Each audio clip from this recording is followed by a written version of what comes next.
but it's becoming increasingly obvious. I can deny it no longer! I'm a Sonic fan. Yes, I'm in the same community as all you other unfortunate saps who just love this blue bastard so goddamn much. Since around the release of Sonic Unleashed, I've distanced myself from the rest of this community pretty hard, I would say. Every time I heard any opinion regarding the Sonic series, it was never something that I could get behind, and the arguments were always just terrible. I would even go as far as to refer to myself as the only good Sonic fan. Some shit just cringeworthy. Ain't even gotta be deep, I guess. I still really enjoyed every new game, so for the most part, I just let you all bicker amongst yourselves about things that did not matter.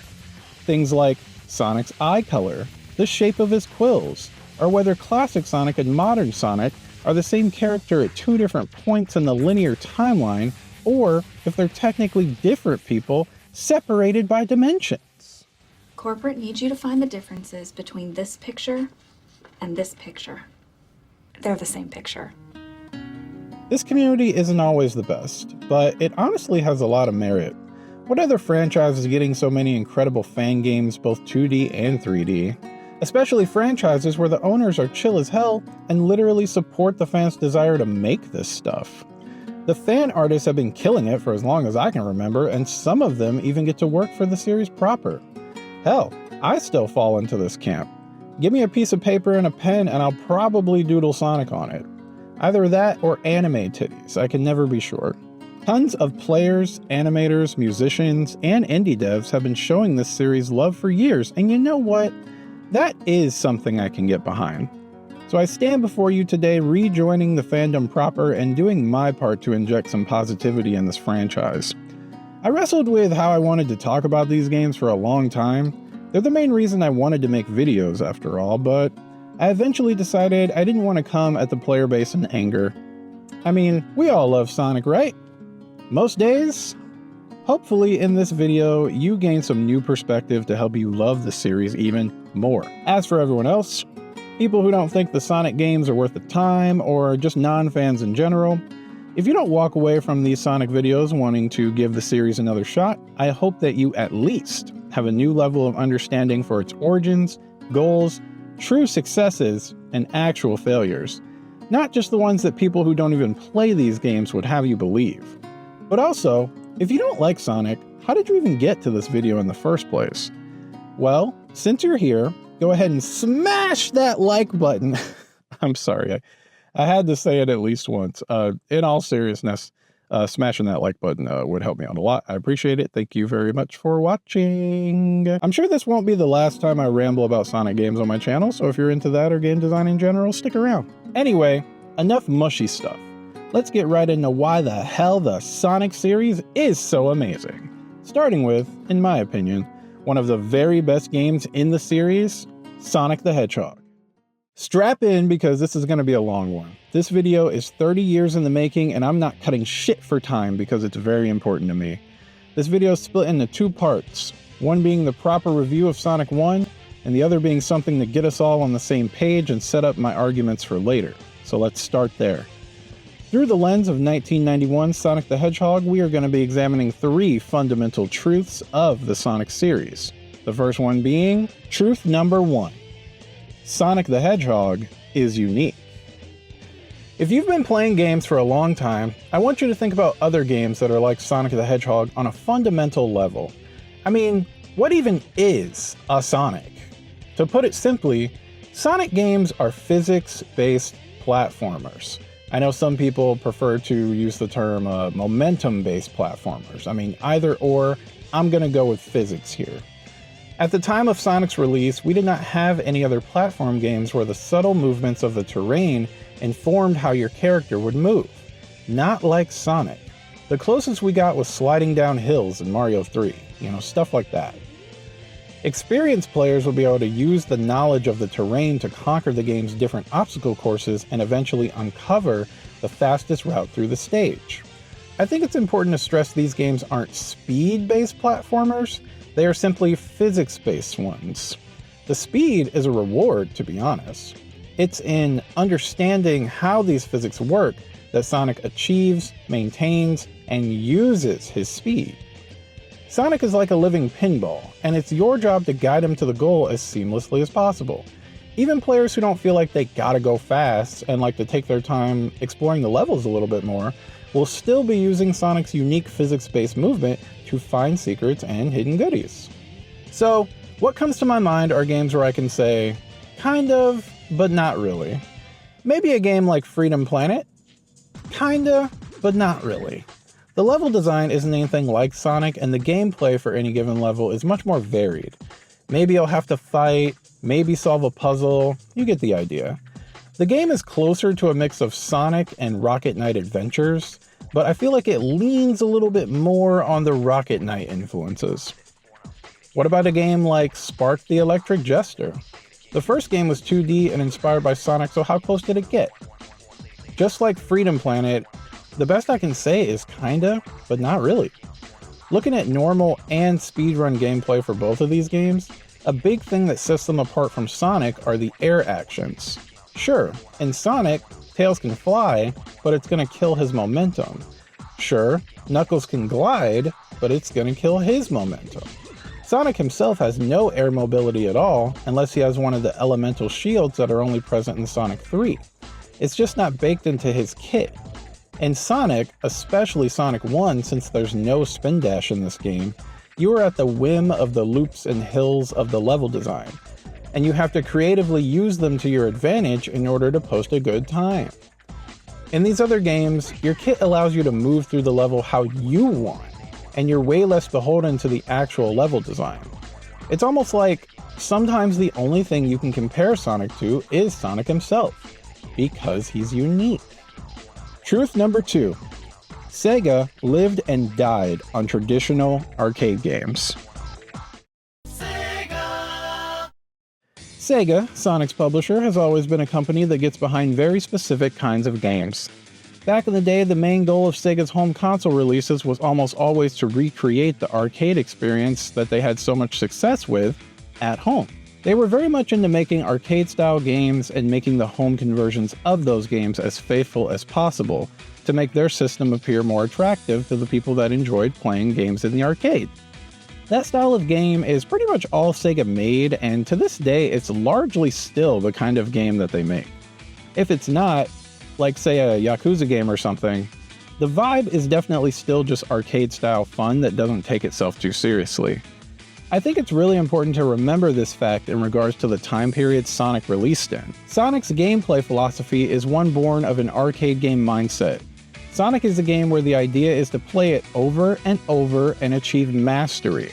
From the very beginning, the experience it's trying to cultivate was never just get to the end or beat the final boss. In this clip, Yuji Naka, Sonic's original programmer, speaks a little bit about the thought process behind Sonic being such a speedy character in the first place. そうですね。僕自身が速いものが好きだったっていうのもあるんですけれども、やはりゲームが上手くなったら早くクリアをしていくところができる方がいいんじゃないかっていうのが、その当時のゲームはですね、バックアップとかがなくてですね、セーブができないので、毎回ゲームを始めると一番最初から始めるんですね。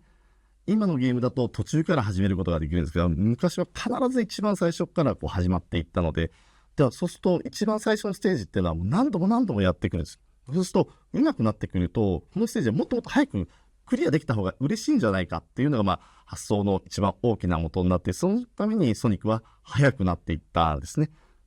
なので、それで速いスピードの中でこうクリアしていくっていう、そこがマリオとかと大きな違いになるんじゃないかと。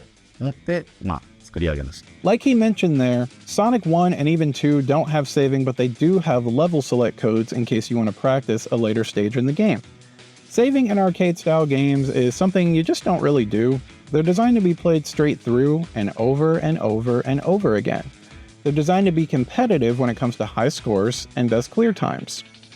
Look, you gotta remember, I'm really old, so if you're a younger gamer watching this, back in the day, if you went to an arcade, most games would have a score leaderboard where you could put in your initials and your name, and that score would be immortalized on the machine until someone came along and beat it.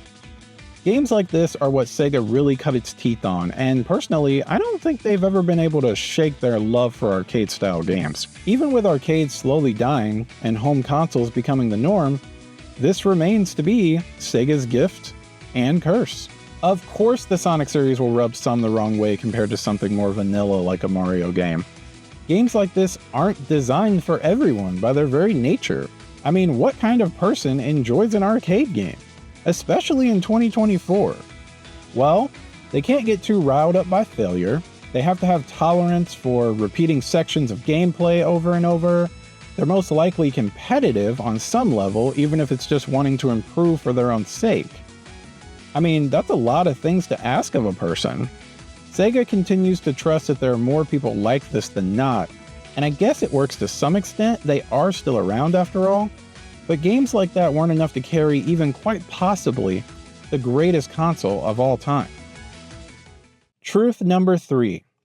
Nobody understands the first two truths better than Sonic Team, but they are terrible teachers. A bitter pill to swallow, I know. You'll notice I didn't say Sega. I didn't say Dimps. I didn't say Traveler's Tales or BioWare or fucking Big Red Button. I said Sonic Team. I know it's a common rallying cry among fans that Sonic Team have no idea what they're doing. In their defense, I don't think that there's a bad Sonic Team game. Is that a hot take? I mean, maybe, but hell, I don't give a damn. Have y'all never played Phantasy Star Online? Choo Choo Rocket? Where's all the Billy Hatcher fans at in 2024? I'll tell you where you're not at. You're not at the store buying a new Billy Hatcher game. Sure, some of the games get rushed by Big Daddy Sega. Sure, I enjoy some of their games more than others. And sure, some of those other devs knock it out of the park as well. Except BioWare. But considering the fact that these first two truths have been understood and respected by Sonic Team since the start of the series, the big problem I see with Sonic Team is they are terrible, terrible teachers. If I can ding the series in general on anything, it's that the mechanics for any given Sonic game are not ever really explained or tested in a traditional sense. You've got your kit, your skills, all the things you can do, and it's up to the player to figure out all the ways that that kit is useful. I personally think that reception of Sonic games would be higher across the board if Sonic Team was better at teaching players exactly how they can move quickly through these worlds they've created. I will die on this hill. Sonic Team doesn't get enough respect for what they've created and maintained for over 30 years now. And it all started with that first game. I think we're... Okay.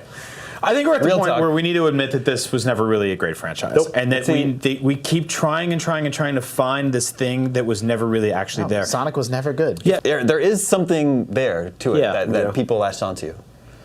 Yeah, I don't understand what it is. Yeah, I think the difference was within 5 or 6 years of the release of those games. And Sonic 1 is a non-issue. It's a terrible game. Sonic the Hedgehog was released in June 1991, and the reaction was remarkable. People had never seen a game like it before. So why did Sonic's creation resonate with the public in the way that it did? Sonic 1 is a game I personally love so much it hurts.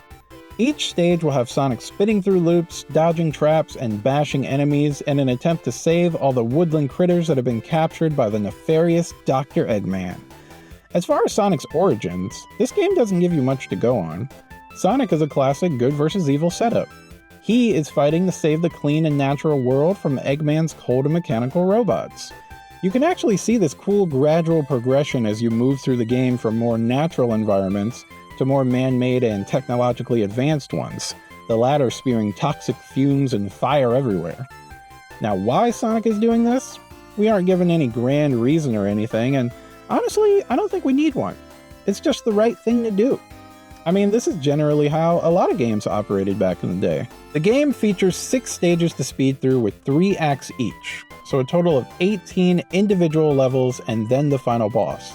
There's also 6 hidden special stages where the player can receive a huge point bonus, continues, and a Chaos Emerald if they are so lucky.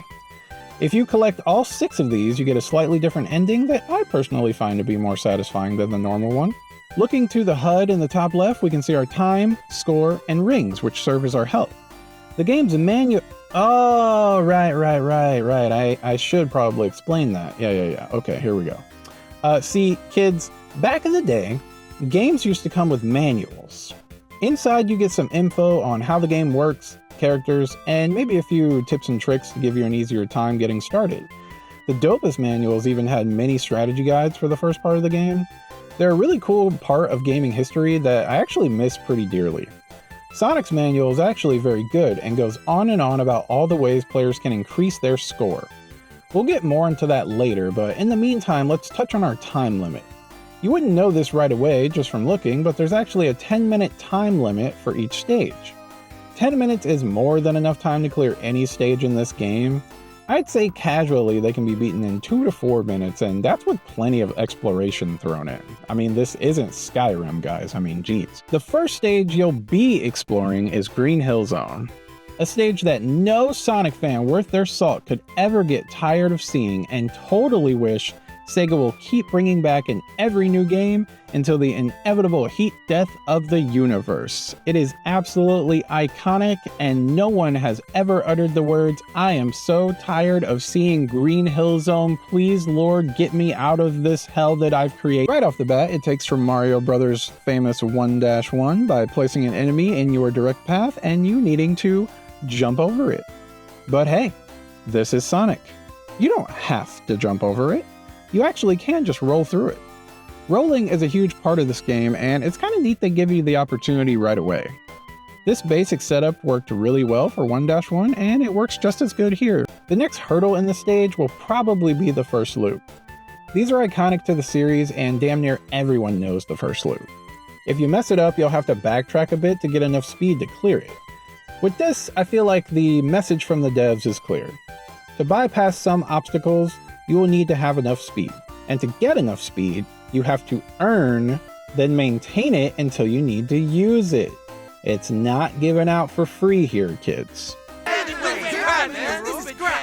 How do I reach these kids? A lot of players assume when they play Sonic that the speed is just given out for free.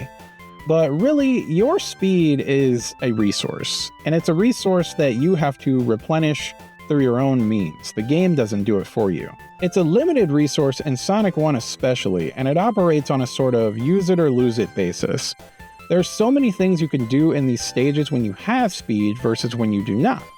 There's certain jumps you can't make, certain items you won't be able to reach, stuff like that.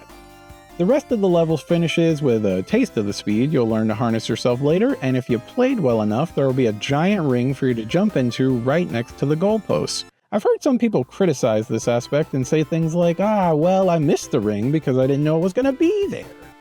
I mean, sure, that could happen in present day with how we play these old games now, but back in 1991, your handy manual told you all about needing 50 rings to make the special stage appear, so you would have known all about it back when this game was new, because you read the whole manual front to back already during the car ride home from Toys R Us. Okay. I hear ya, maybe that wasn't your situation. For a proper in-game solution, something I never see mentioned are these little point emblems that are hidden around the goalposts. Each stage has these, and the idea seemed to be you're supposed to take your best shot at a single jump that hits all the highest scoring targets. Say you're a kid just starting to learn this game, maybe you don't get the requirements for the special stage right away. Maybe it takes you a few tries. But you do know that at the end of each level, these little score targets are there that you can jump up and hit and boost your score. You play the game again, and you actually do pretty well in Green Hill Zone this time, finishing with 50 rings. You jump at the end like you always do, and voila! Right into the special stage. Even if you didn't know what the trigger to enter would be, I mean, it's definitely tinfoil, but I've personally always thought that this approach made sense. The special stages themselves are fairly simple affairs. Guide Sonic through the maze and break through the blocks to reach your prize, the Chaos Emerald. In the most recent versions of Sonic 1, the special stages just don't fucking work though. I'm sorry, but the new engine takes a big shit all over itself trying to replicate these special stages. If this was your only interaction with them, I apologize. I promise you they are much better in pre-mobile remake versions of this game. Also, a common beginner's mistake is jumping too much in these special stages.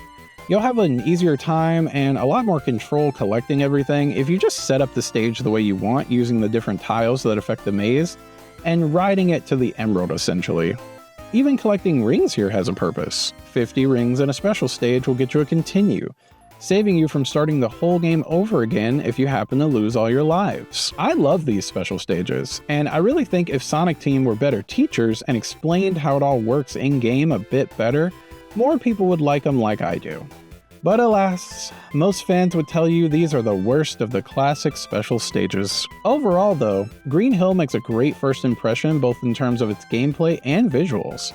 For comparison's sake, the latest Mario game released in the US at the time was Super Mario Bros. 3. Imagine this was one of the hottest games you were playing in 1991 and then all of a sudden Sonic appears on your radar. You're definitely gonna take notice as a kid in the 90s. Even when we did finally get Super Mario World in the US later that same year, I personally think Sonic 1 is still the more visually impressive game. It's just so detailed in its environments. Not to say that Super Mario World looks bad, that's probably my favorite visual style for 2D Mario, it's just that I think Sonic 1 has the edge here. I completely understand why Sonic made the splash that it did. The music, also a highlight. I love every song in this game. Of course, this is all super subjective. I mean, my fiance has been sitting with me while I played a ton of Sonic 1 for this video the last few months, and she's convinced most of the music in this game sounds like that Game Grumps video of Aaron dancing.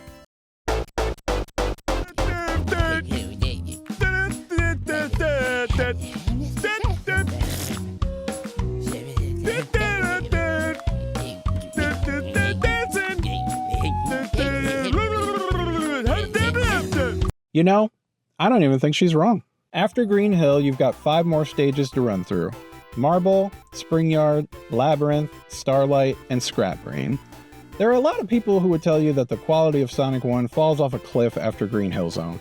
But I think that comes from a combination of impatience and ignorance. They come to the game expecting to just go fast. And when the game says they aren't gonna just get to go fast for free, they get upset. They get discouraged and they don't want to play the game anymore. I mean, in Green Hill, that's pretty much what they just did. So how dare this Marble Zone tell them that they need to slow down, am I right? Look, I hated Marble Zone for a very long time, just like a lot of you. But then one day I had a thought. What if I just go fast in Marble Zone? Doing this paved the way for a lot of my understanding of 2D Sonic level design. Marble Zone is awesome, and it's the first Sonic stage to introduce the concept of timed gates. That's not an official term, but it's the best name I could come up with. This is kind of hard for me to explain, but I'll do my best. I didn't go to college. Let's look at a map of Marble Zone Act 1. The distance from the start to here takes up about 12 seconds of the level, if you're playing optimally. Again, keep in mind there's no spin dash or drop dash in this game. So if you're seeing newer playthroughs of the stage, that 12 seconds may be closer to 9 or 10. This platform at the bottom of the hill actually moves up and down, and Sonic can only pass through to continue the rest of the level if it is down, out of his way. It's essentially gating your progress. It begins its cycle as soon as the level starts, so you need to speed over there as fast as you can so that you can pass right on through without having to wait. So, you get the idea? It's a timed gate. Marble Zone is full of these, and I think all of them are really fucking cool. There's another one I really like at the end of Act 2. After you cross over the falling lava here, there's an invincibility power-up you can grab, and from there, if you're really fast and precise with your movement, it's possible to catch a ride on this spike platform just as it's going back up, instead of having to wait for it to slowly go back up and then down again. This saves at least 5 seconds on your run, and it feels really good to pull off. The idea of a timed gate in the level design is still used to this day in pretty much every 2D Sonic game. Metallic Madness from Sonic Mania has a few I really like, where you want to get through here and here without having to wait in order to get the best time you can. It's an aspect of Sonic level design I've not seen anyone else really comment on in all my years of watching Sonic videos, and I think it's really interesting how it essentially takes a level and splits it up into these micro sections, where maybe you don't have to be absolutely perfect during your run to get a good time. It's much more important that you're at the right place at the right time. Sometimes being ahead of a time gate can backfire even.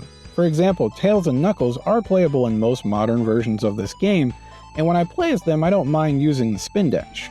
Playing as Tails, I'm actually able to get to this point on the map faster than Sonic does normally. Sonic would just gracefully pass on through, just like so. But since Tails is actually ahead of the current state of the level, for lack of a better term, he will always get caught by spikes here and die. It's fucking wild, right? So, Green Hill lets the player freely go fast on their chosen path, for the most part, and Marble Zone asks the player to get through a very linear and specific path as fast as they can. I think both techniques work well, and I love playing Marble Zone these days, but it did take a long time for me to get to that point and a lot of practice. Also, there's one part of Act 3 where no matter what you do, there's no faster way. I want to stress it's the only required instance of riding these blocks through lava, and yeah, it probably shouldn't be so long. It's like a good 10 to 15 second set piece, and it's pretty cryptic to a new player on what it is exactly they're supposed to do.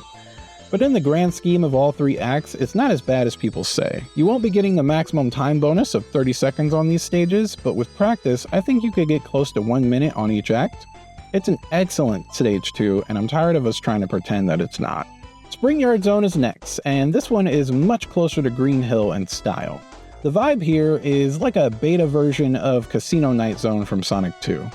Although this place is actually just an old abandoned scrap pit out in the mountains somewhere, it doesn't have a pinball table or anything, it's just vibes. There are some really cool tricks in this level, like running across the top of the screen, or using your momentum to bounce on item boxes and fly to the end of the stage.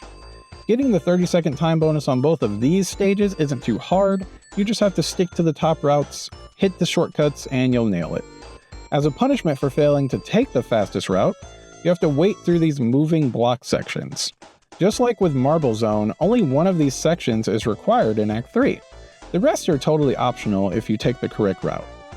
You know, it's really funny to me how so many people will bitch about these blocks here or bitch about the blocks in Marble, and it's like, if you just maybe run the stage like 2 more times, you'd see those sections aren't even required. Sonic Team just has this stuff here to waste your time, cutting into your time bonus. Be smart, don't let them do that to you. Springyard is also a stage that shows off the immense power of the Speed Shoes power-up. These things are dope as hell. Now that I'm thinking about it, they're actually kind of weird, right? Normally power-ups in games facilitate getting through the level faster, sure, but also easier. A power-up in a game is also usually a way to get a ton of points or lives very quickly. So why then does Sonic 1 have a power-up that makes you go faster for free? New players are already running into damn near everything and everything, losing their rings and struggling in general, so if we make them go even faster with less control, that's just going to exacerbate the problem. This is actually a pretty unique power-up to the Sonic series. Well, what's cool about the Speed Shoes is that despite everything I just said, on the power-up tier list, they are right at the top. Triple S tier. Remember, speed is a resource you have to earn and maintain to use when you want to, right? The Speed Shoes eliminate the need to earn it, raise the difficulty of maintaining it, and actually decrease the precision required to use it. Even a new player can use the Speed Shoes to cross huge chunks of the level without too much trouble, and in the hands of a more seasoned player, the 30-second boost you get is enough to completely destroy the stage in about 20 to 30 seconds. When you master a route that uses this power-up, like say Springyard Act 1, it feels really awesome. The time bonus is the largest single bonus you can get in a stage. You'd have to collect 500 rings just to match it. So the Speed Shoes making that easier to do makes it the coolest power-up in these games as far as I'm concerned. The next stage is Infamous. But before that, I want to talk a little bit more about the scoring system of this game. I've mentioned it a bunch, but let me stress that your mileage may vary with this aspect of the game. Of course, you can play the game in a super casual way, paying no mind to your score or time, and have a great time. People can play how they want. I'm just bringing this much attention to it because nobody ever talks about it. And if they do, they're just dismissive of it. It's kind of a big part of how these stages were designed, so to just write it off as, who cares about score, hadur, just upsets me greatly. Let's look at a simple stage like Green Hill Act 1. The points we can get come from collecting rings, going fast, and destroying enemies. Hey, Sonic Adventure 2 fans, does this sound kind of familiar? Well, even more of this we'll hear in a second. Destroying enemies in a chain gives more points. This is something the Mario games have as well. If you can chain together multiple enemies in one roll or one jump, you're rewarded for it. What I'd ask of you is this, humble viewer. If you've played this game your whole life like me and never tried going for a high score, I want you to boot up one of your 20 copies of this game, start in Green Hill Act 1, and just see how good of a score you can get in that single level. Nabbing the 30-second time bonus for a cool 50k isn't so tough, but the real challenge is maximizing the amount of rings and enemies you can destroy in those 30 seconds. On top of that, taking damage to boost through boss fights is a pretty common tactic in these old Sonic games, but when you actually care about your score, it becomes a struggle between, I need to take this boss out quickly, but I cannot take a hit because I'll lose my entire ring bonus. It's a really fun challenge, and it gets you to think about the game a little bit differently. A little bit more intentionally, I would say. When I play Sonic 1 these days, I mainly play for time as my main priority, but I did a run of the game just trying for as high a score as I could not too long ago. And it's a lot of fun. You're trying to balance going off of your main speedrun path to grab extra rings or destroy extra enemies, but you can't dick around too much because losing that 50k time bonus is devastating. After 30 seconds have passed, the best time bonus you can manage is only 10k, and after a whole minute, it goes down to 4k. Time really is the king of your score, and like I said in the intro, there just aren't really gaming experiences out there like this. I mean, maybe outside of racing games or something like that. This series really is something special in the platformer space. Anyway, back to the level everyone hates. I hear you out there. Xavier, how you gonna justify this atrocious water level in a game about going fast? Well, first of all, the level is not atrocious, and its music is damn near the best song in the game.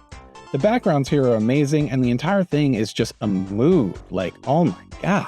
This level is essentially a curveball. By level 4, the player is pretty comfortable with the physics and the types of things they can pull off, so now the developers are like, yeah, well, try going fast here, loser. That's the challenge you're tasked with. And if you actually try it, you'll find out rather quickly that Labyrinth can be cleared in the same 1-minute time frame as all the other zones in the game. You, yes you, can beat Labyrinth Zone Act 1 in less than a minute, Act 2 in about 1:10, and Act 3 in less than 1:30.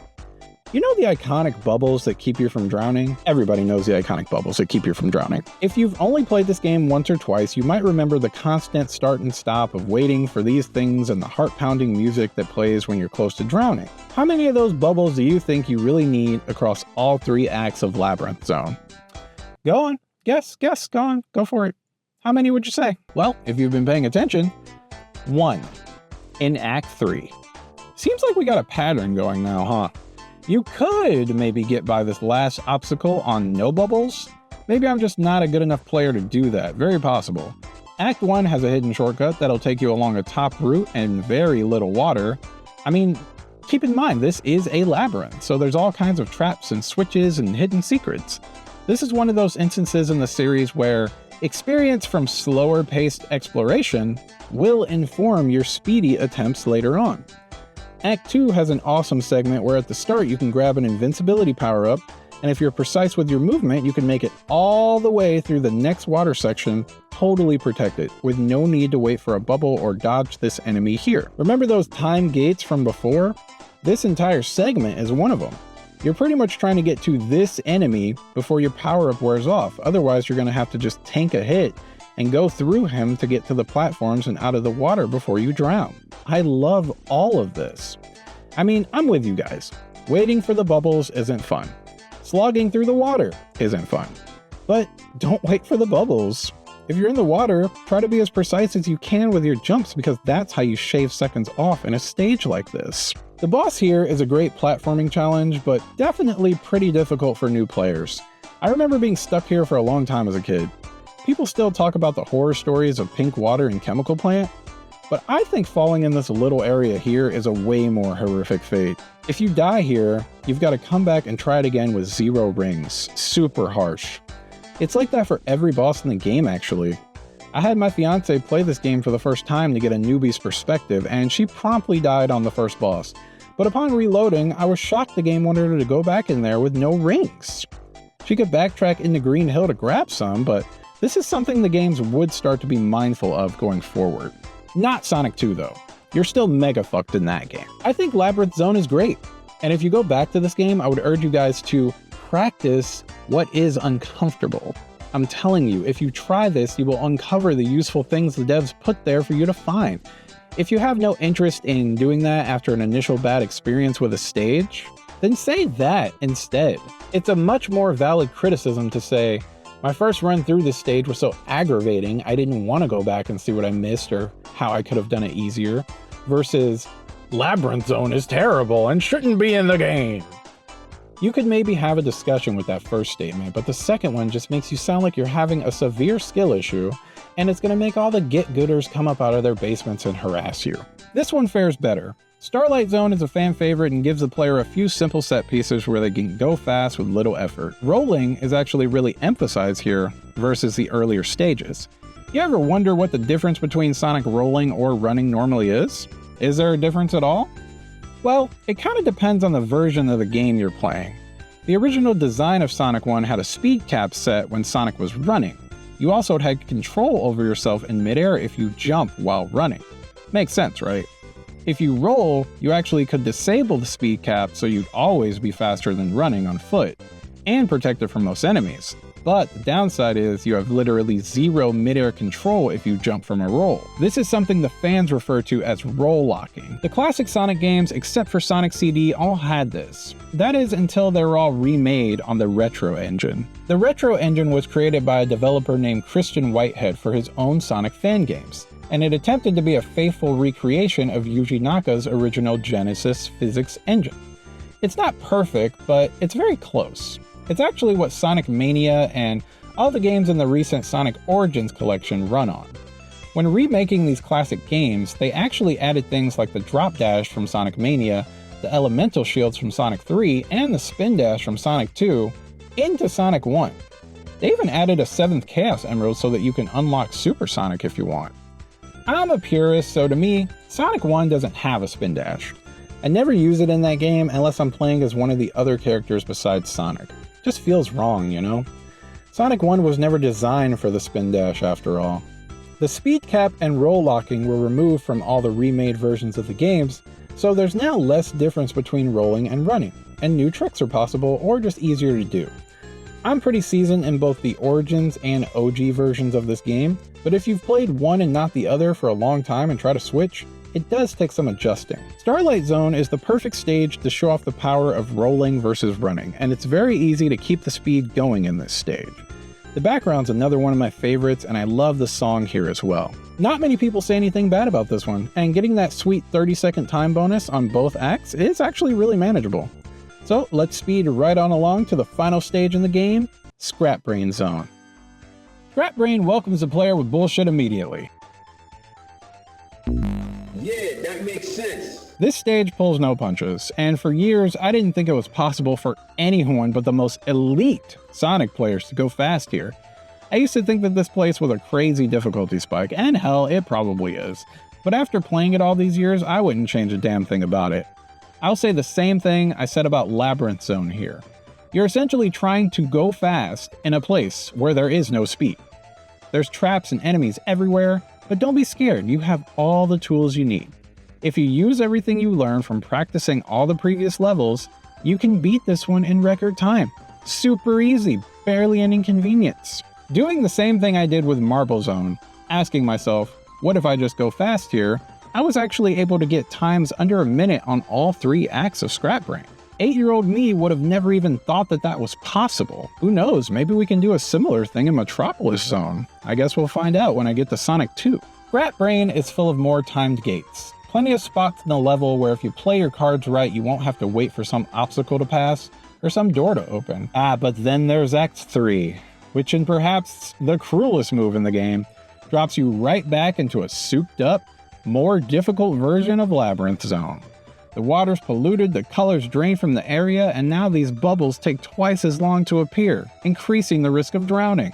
Seems daunting to many a new player, but with practice, it's a super chill affair that's over in less than 30 seconds. Again, these developers were super smart, and everything you need to succeed is always right there in the level design for you to find. It just takes a bit of experimenting, and you can't be so afraid to fail. If you lose all your lives, So what? Go in and try again. It's always interesting to me how so many modern gamers can embrace this mindset for, say, the Souls games as an example, but ask them to practice or persevere or get good in any other game, and it's like talking to a wall. I just don't get it. Learning is failure, guys. It's okay. I mean, damn, it's like life, you know? The game ends in the final zone, and I think it's a perfect final boss. It's all about your reaction time, perfect for a character like Sonic. Eggman is going to appear in one of these 4 locations, and you need to quickly realize which capsules are moving, which one he is inside, and land a hit before he can retreat. I really don't have any gripes with it. It's a really creative final boss for a speed-focused character like Sonic. With that, you've saved the animals and the natural ecosystem itself and completed Sonic 1. Look, I just gotta lay it on you. I think Sonic the Hedgehog is a perfect video game. I wouldn't change a thing about it. Sonic Team understands the truths of the Sonic series for sure, but that doesn't mean that everything they try is a home run. Since the games are built on such a solid foundation, I'm still able to have a good time even when they experiment with the formula. Sonic 1 is just a perfect balance. It's not too fast, it's not like mindlessly fast, but it's also not too slow. It's easy to pick up and play, and it's very rewarding to learn to play well. It really feels like the devs are winking at you or something when you try to speedrun a stage and find an enemy or item in the absolute most perfect place for the route you're trying to take. That happens all the time, and I just don't think it's ever an accident in these games. Let me put it this way.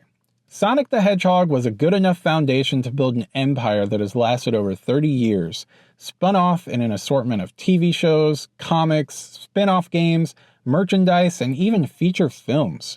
I don't see why that foundation won't continue to last, and I really do trust Sonic Team to stay the course and keep doing what they think is best for this series, because they haven't let me down yet. I feel like I'm one of those rare breeds of fan who genuinely enjoys each piece of core content for any given series I might be into. For me, it's usually when other people outside of the main developers take a crack at it that I start to get a little annoyed. If you've never played this game and you're a fan of platformers, please go give it a try. If you're a fan of speed games, please just drop everything and go play it immediately. If you're already a huge Sonic fan like me and anything I've talked about sounded interesting or fun to try, please go back and run through Sonic 1 again with your new perspective. If you get a new high score, drop it in the comments. I'll compete with you on it. Let's keep this thing going. I know Sonic 2 and 3 are the darlings that get plenty of love, but let's spread some of that love around. Sonic the Hedgehog deserves it. If you stuck around to the end, thanks. I really appreciate it. This video was a really important one to me, and I hope you found it interesting. I post once a month, so be sure to subscribe so you don't miss the next one. Until next time, peace. I'm animated. I'm alive. My heart's big. It's got hot blood going through it fast.